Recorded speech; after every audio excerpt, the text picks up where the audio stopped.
Welcome, everyone. Thank you for tuning in. This is the Security Distillery YouTube channel. We are a student think tank, and today we will present to you the first video of the series Trial 2.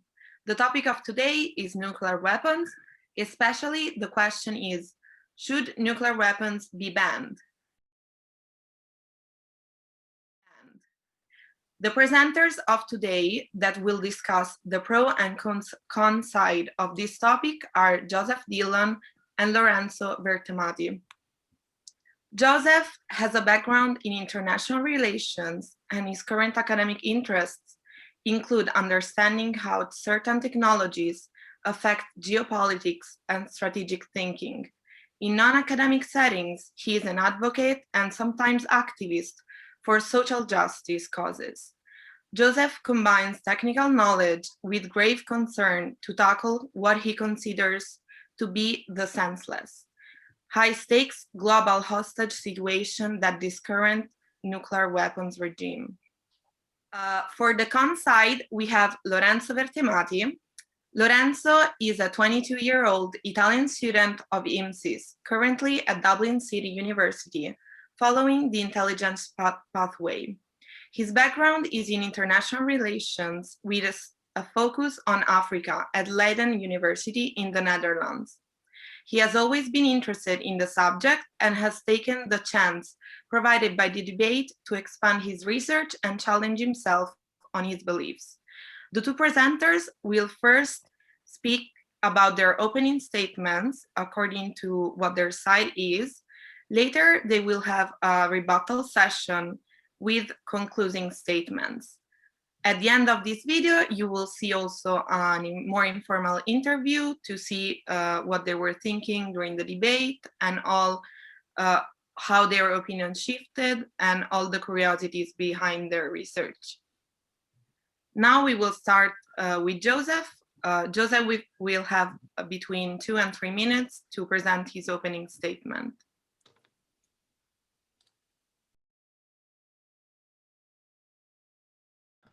Thank you, Camilla, and thank you to the Security Distillery for this opportunity. So I want to begin by dispelling some myths about nuclear weapons. The first is that nuclear weapons guarantee an end to interstate conflict because states that have these weapons won't be attacked. No, they provide no such guarantee. We only need one example to disprove this myth, but there are many. Israel, for example, developed its nuclear weapons in the 1960s. It didn't stop the Yom Kippur War. It didn't stop Saddam Hussein from bombing Israel in 1991. The United Kingdom, with its cohort of Polaris thermonuclear warheads, failed to deter Argentina from invading the Falkland Islands. And none of the belligerents in the South African border wars of the 1970s and 80s were deterred in the slightest once the apartheid regime had developed their nuclear weapons. So I think we don't need to labor this point. We can take it as settled and move on. The next myth is somewhat of a retrenchment of the first, and the logic goes that, well, maybe they don't guarantee an end to war, but they certainly make it less likely for a nuclear armed state to initiate one. Again, no, reality does not agree. Rather than being constrained by the terrifying risks of escalation, leaders are emboldened. We can see this in the case between India and Pakistan, where both sides believe that A, the other would never attack due to the fear of nuclear retaliation, and B, their own activity enjoys the umbrella protection of their nuclear arsenals. Both states are emboldened, but believe that the other is intimidated. And we can see with the escalation in rhetoric and aggressive activity, especially in the Kashmir region, nuclear weapons are not acting as a brake. We've dispensed with some of the minor myths. Now let's address the big one, a globally devastating war between the superpowers. And we have been saved from this reality by the threat of nuclear holocaust. This is the main argument in favor of keeping nuclear weapons. And fortunately, I don't have any example that would disprove this. We have not had a globally devastating war between the superpowers, but the belief that such peace is purchased through the threat of nuclear annihilation is just that, a belief. There is no way to prove that deterrence works in any situation. We can only prove when it fails. I can provide alternative theories as to why states have been deterred from engaging in conflict, so-called liberal peace theory or economic integration or the effect of the UN or even a global cultural shift against war, simply that we find it unacceptable these days. All of these theories have merit, but they're actually equal to nuclear deterrence theory in that they're unprovable.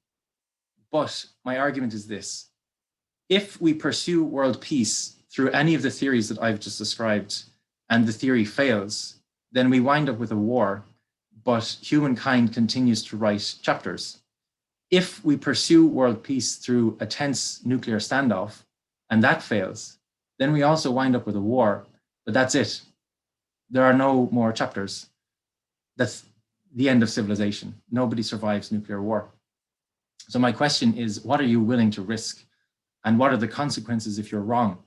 If I'm wrong, we risk conventional war. If proponents of nuclear deterrence are wrong, we risk everything.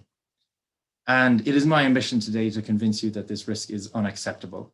We have been held hostage to these weapons for too long, and it's time for us to end them before they end us.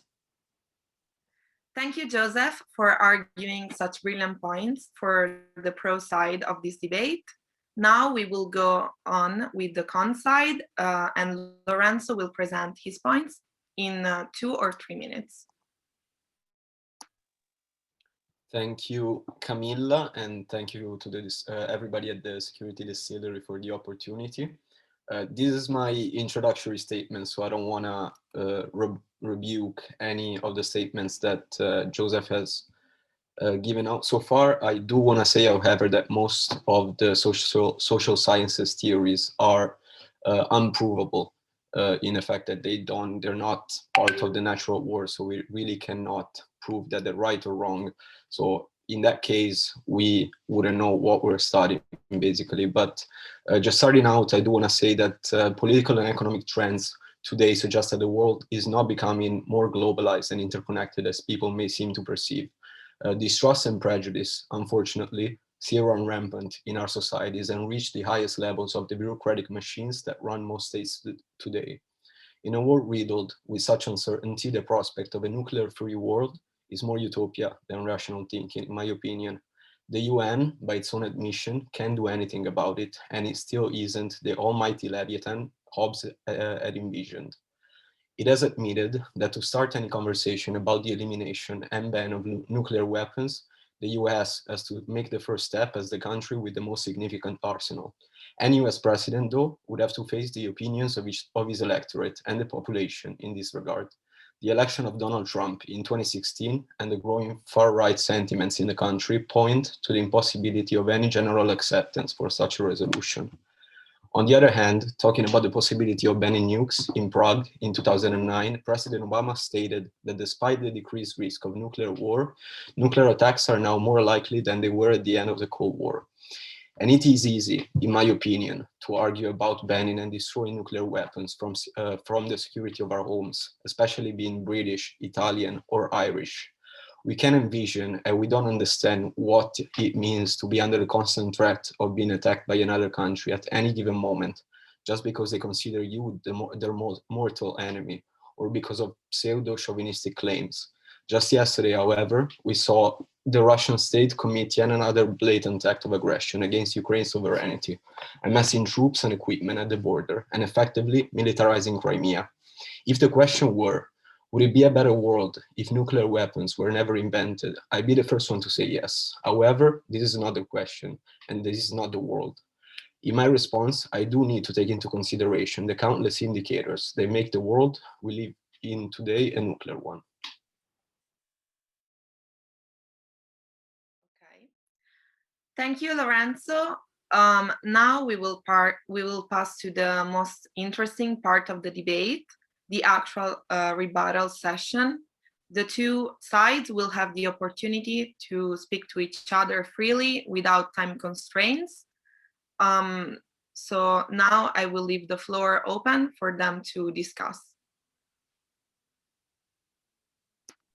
Well, if I might start, I just wanted to point out, because it's true that its nuclear weapons in themselves don't make it less likely for a war to break out or for a war between nuclear powers to break out.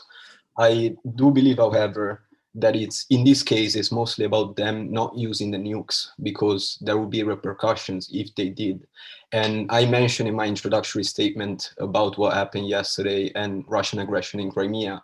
Just using that example, my thought would be that if there was a new nuclear umbrella and if we weren't protected in that sense by the US, then somebody like Russia or something like Russia or somebody like Putin might have actually used nukes to achieve their claims. You mean that they would actually use nuclear weapons in aggression? They might, yes. I do believe that people might. Yeah, I actually agree with that. I do think, and actually in 2020, Russia, for the very first time, they released their military strategy on what their strategy is when it comes to the use of nuclear weapons. And it confirmed some things that we suspected, one of which was they have an escalate to de-escalate strategy when it comes to nuclear weapons, which is basically, should there be a nuclear exchange, Russia would be, whether it starts off low level with tactical warheads, and then the adversary uses tactical warheads, Russia would be willing to escalate to de-escalate the situation, which is madness, complete madness, because the stated strategy of the United States is complete and total retaliation. If the United States detects that Russia, I mean, in this case, we're talking about the United States and NATO, but if anybody really detects that an adversary has launched a nuclear weapon, then the response is, or rather rapidly leads to total retaliation. And this is not secret either. It's also sort of logical, because if you're a world leader in charge of a nuclear arsenal, then 1 or 2 nuclear weapons, you don't know, firing or going off, you don't know whether that is a limited attack or whether it's the first stages of a first strike, a total all-out nuclear exchange. So your options are either to respond in kind, so 2 or 3 nuclear weapons in an exchange, or to go by what is US military doctrine and have an all-out second strike. This is the nature of deterrence. So, I mean, my point here is to basically outline that deterrence, I mean, you mentioned something about irrationality or rationality, and I agree with you, it is completely irrational, the strategies that are involved in both sides. But as to, can you remind me the specific question you had about Ukraine and Russia?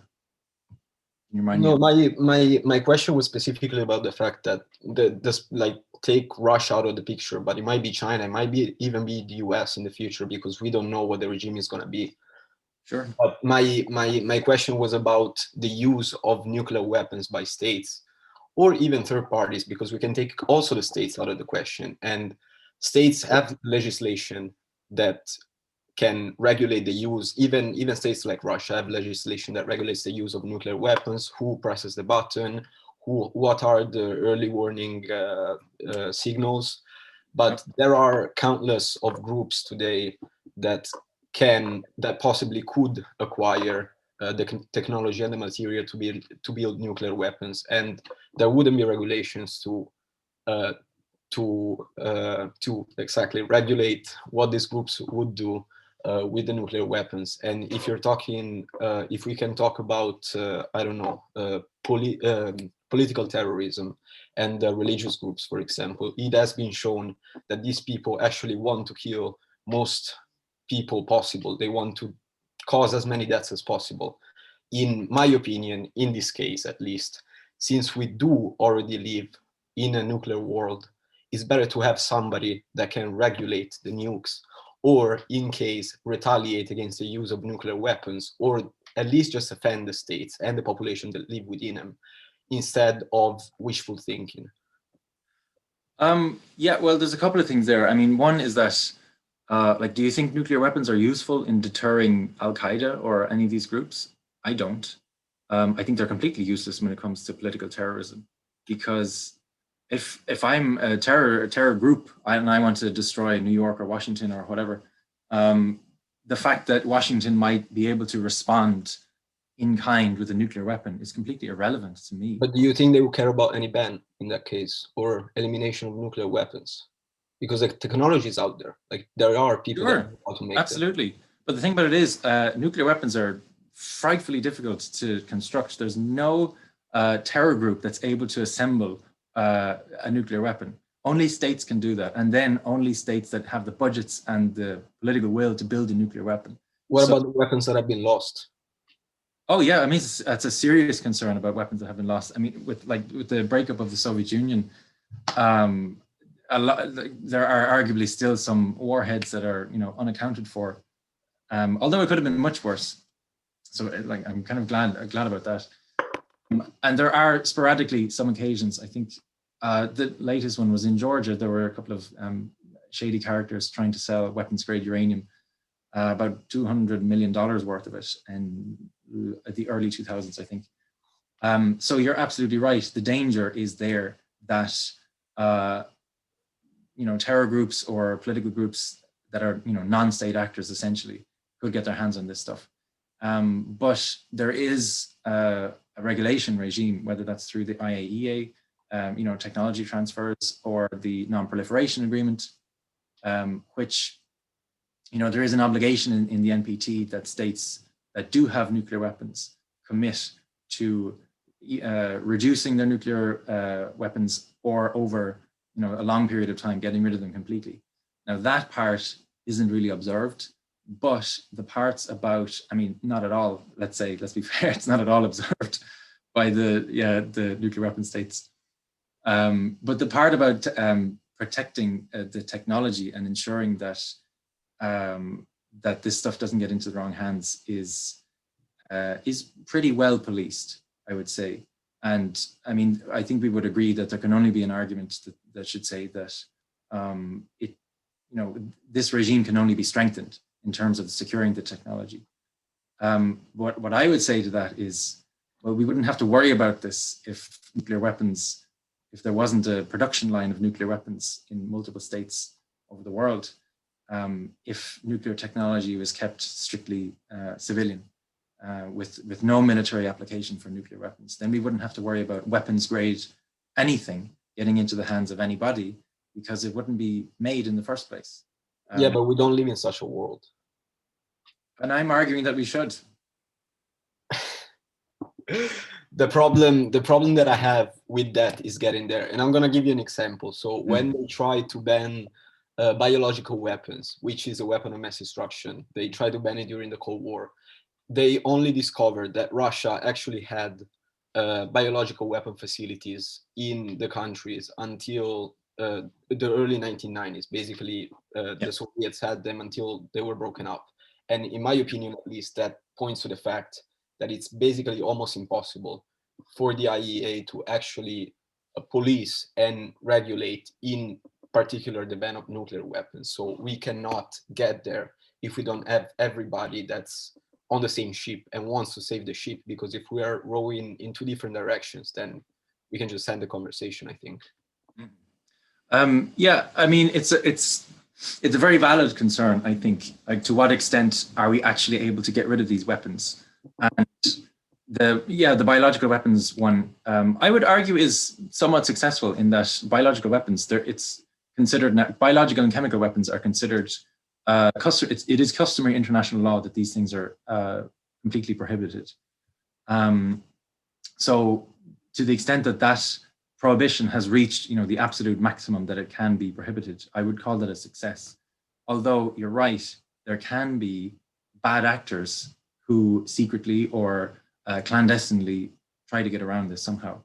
But there are cases where getting rid of weapons, universally banning weapons or weapon systems, have been greatly successful. I mean, you can point, probably the very first one would be the 1899 Hague Convention against dum-dum bullets or expanding bullets, This is universally observed. No state uses these weapons.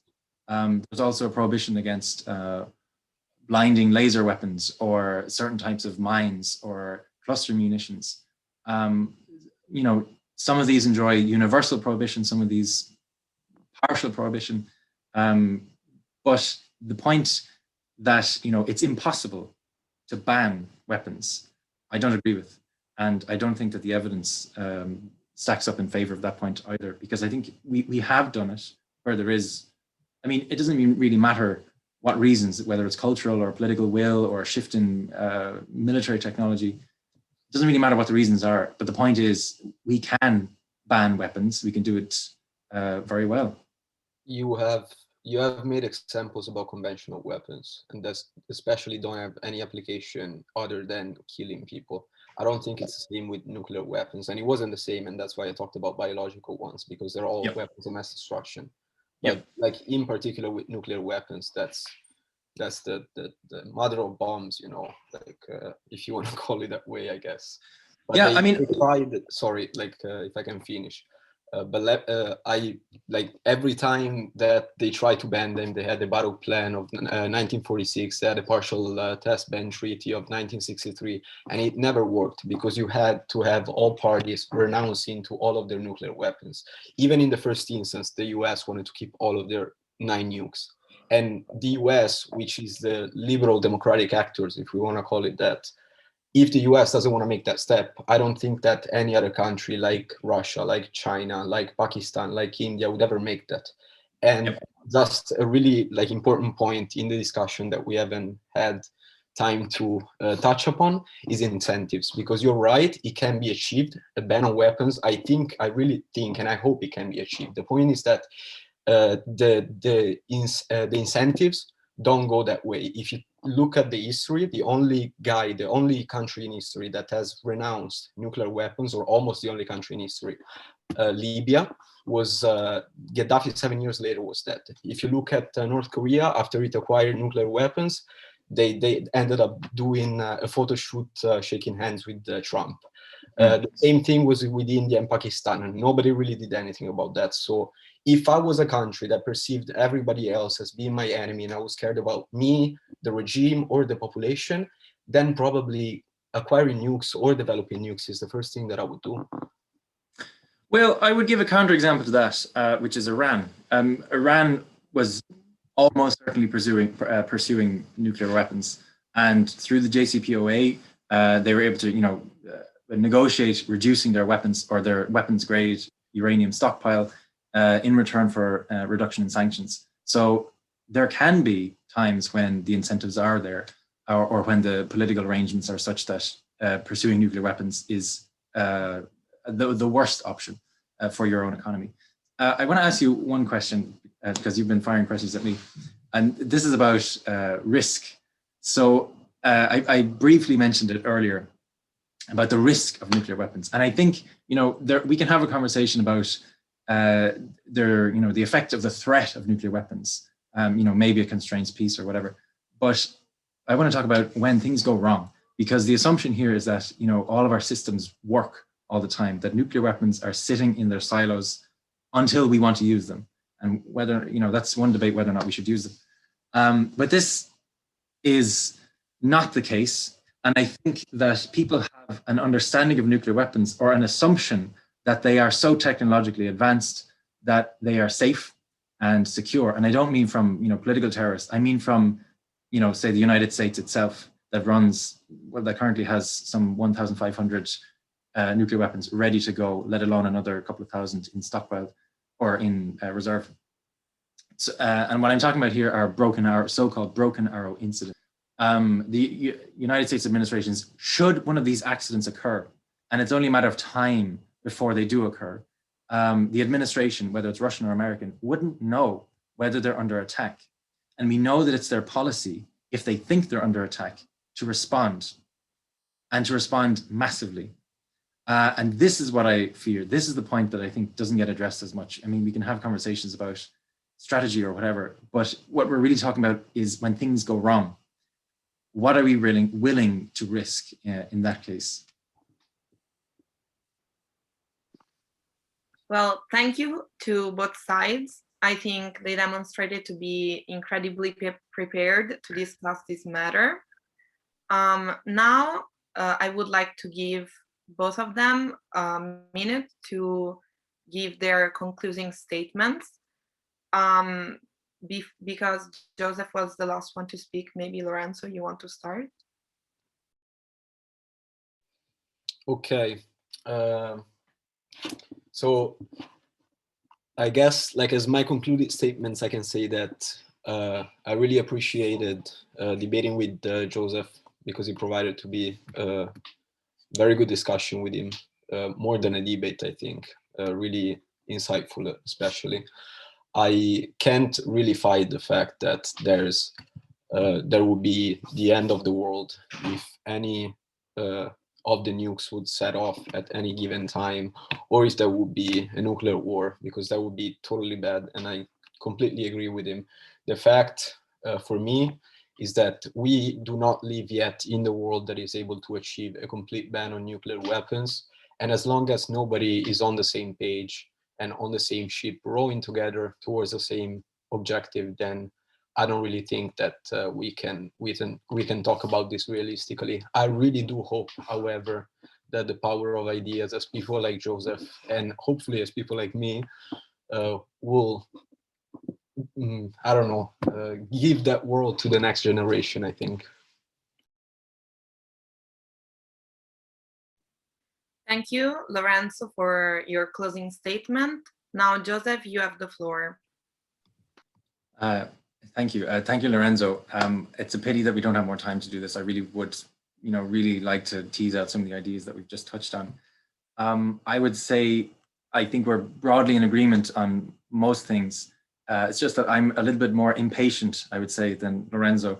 I don't want this to be a next generation issue. I want our generation to solve this question, because I think we don't have time. I think it has been miraculous that so far we've not suffered a horrific nuclear accident with nuclear weapons. And I think the longer we don't solve this problem, the more and more likely it becomes that something tragic will happen.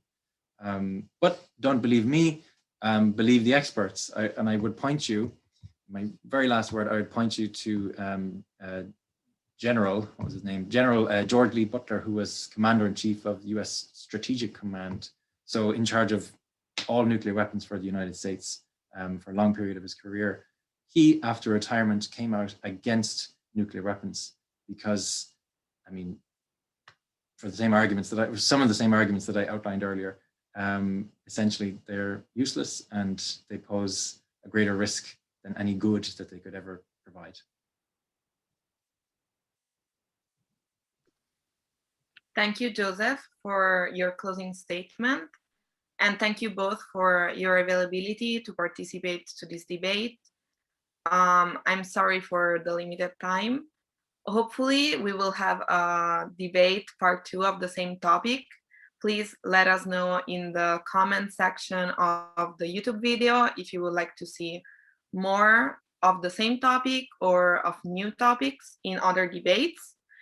Now we will pass to another section, which is the interview to Joseph and Lorenzo. The first question that I would like to ask is, even if you think that they should or should not be banned, do you think that it is actually feasible to remove them?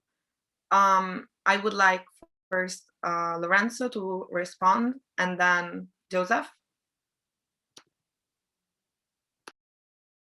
Well, I think we've talked quite extensively about that also during the debate, but I definitely am on the same page as Joseph, in meaning that I do believe that it should be banned at some point, and I do hope that it's going to be our generation to do it at this point, as he said. The thing for me is that I cannot see everybody on the same page in this moment in time. And I remember having a conversation with these people from Germany one time, and they were talking about Costa Rica and how Costa Rica doesn't have an army and how they wish that Germany didn't have an army. In my opinion, if Germany didn't have an army, we'd be speaking Russian right now, or at least Germans. And that's why I do believe that it's almost impossible to get rid of nuclear weapons. But as soon as that's possible, I'll be the first one, if I'm in a position to do so, to sign the agreement or the treaty or whatever. Thank you, Lorenzo. Joseph, what do you think about it? Can you just remind me what the question was? So even if you think that nuclear weapons should be banned, do you think it could be feasible to remove them at the present moment? Yes, it's my simple answer. Yes, I do think it's feasible. I think there's a cost to removing them. You know, what are you going to replace it with? Are you going to replace, if you're relying on deterrence, are you going to replace these things with more aircraft carriers or more troops on the ground or whatever? That's a valid conversation. There's a cost to decommissioning these weapons. It would be extraordinarily expensive to do that. So yes, feasibility is difficult, but also you have to think about the cost of continuing with the situation that we have. I think there was a study done in 1998 that found that the United States had spent $5.8 trillion on its nuclear program up to that point, which in today's money is close to $10 trillion. And they're planning to spend another $2 trillion in the next 30 years. So, I mean, they somehow find the money to do that. And yet when we say, oh, it's going to cost a couple of $100 million to decommission weapons, for some reason, we fail to put things in perspective. So in answer to your question, yes, it's going to be very difficult to do it. And states like the United States and Russia might be dragged kicking and screaming. But there's the whole rest of the world is out there who are disgusted at the existence of these weapons. And they're no longer willing to wait for the United States or Russia or whoever to come around to their point of view. Thank you, Joseph. Now, on a more informal note, to answer to some of the curiosities of some of the people that are viewing this video, I just want to ask first to Lorenzo, how did you feel throughout the debate? Do you think you actually could change your mind about the issue? No, I mean, like, look, I'm not for nuclear weapons in general. I think that's clear also from the discussion. I just disagree with Joseph on the timeline, I guess, of getting rid of them, and also slightly on the possibility. So, like, I don't know, like, it's just a no, I guess. Like, not right now, not right now. I wouldn't change that. Thank you, Lorenzo. Joseph, what do you think? After hearing to Lorenzo's point, do you think you could change your mind about the issue? Did you actually change it throughout the debate? I think if Lorenzo had another 30 minutes or so, he could probably convince me. But no, not in this debate. No, and probably because I have quite strong views on this, and I recognize, like, it's not my ambition to change Lorenzo's mind, but for people who maybe are a bit ambivalent or don't know so much, or you know, they're accepting received wisdom, let's call it. It's more my hope that to get them to think about some questions. But no, I wouldn't say that my mind has been changed. I think the strongest argument that Lorenzo put forward is this. This was the question that I was going to ask now. Oh, sorry. Go ahead then. Okay, let me ask it. Okay. Thank you, Joseph. Lorenzo, what do you think was the strongest argument that was presented by Joseph? Well, I think the most important things that he pointed out was important ones that Joseph pointed out, apart from like all of the ideas and the morality behind it. Also because that's very important in my opinion, also the impossibility that third world countries have to deal with this situation, because it's always about Russia or the United States or China or like the big states, you know, the superpowers, but there's a whole world that doesn't have a say about it. So I think that's a very strong point. And secondly, also obviously about the risks, because as Joseph rightly pointed out, I mean, we can avoid nuclear war 1,000 times and nothing would happen, but you would just need one to be fighting with clubs the next one, you know, as I think Einstein said. Thank you, Lorenzo. Joseph, what do you think? What was the strongest argument presented by Lorenzo? Yeah, I think not a single point, but the broad position of, I suppose, a pragmatist or a realist, you know, is a very strong position to criticize somebody like me, you know, to say that I'm naive or too optimistic, or a utopian idealist, etc., etc. I think it's a strong position to be arguing from, you know, to say, well, I'm a realist, I'm addressing reality rather than thinking about possibilities. And I think it's one that people would probably hear more often, because it's the position of governments, and it's the position of weapons manufacturers and militaries and you know, institutions like NATO, to say that. I mean, I don't mean to continue the debate here, but I think like it's a difficult one to counter, because it's probably it's very understandable. I would say it's very understandable that somebody would think, yeah, well, this is all pie in the sky. Russia would never agree to that, or the United States would never agree to that. I think it's a strong point. Thank you. Does any one of you have any other comment or remark? You can also say no. I always have comments and remarks. Mostly I just, I would want to continue the debate in some form, because I think we really only were able to like touch at some of the broader points. Yeah. Okay, thank you to both Lorenzo and Joseph so much from the Security Distillery. Thank you also for all the people that work behind this video, the social media branch of the Security Distillery, together with the events and the podcast. Please remember to follow us on all the social medias. You can find all the link below. Please follow our YouTube channel, like this video if you liked it, give us a thumbs up. Also go on our social media, because you will find places where you can express your comments and your opinions regarding this debate. Let us know what you thought before. If you change your mind, please use the comment section. We will announce after seeing your participation and your comments the winner of this debate, and maybe we will even give them a prize. We'll see. Stay tuned. Thank you, everyone.